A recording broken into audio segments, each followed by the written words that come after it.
বাংলাদেশের স্বাধীনতা মূলত 1947 সালের ব্রিটিশ শাসনের অবসানের পর থেকেই শুরু হয়, যখন ভারত ও পাকিস্তান আলাদা রাষ্ট্র হিসাবে গঠিত হয়।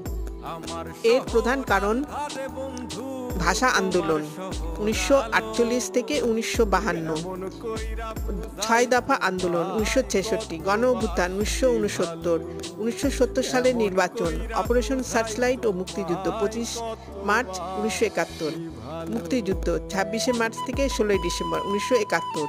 বাঙালি জাতি মুক্তিযুদ্ধে ঝাঁপিয়ে পড়ে।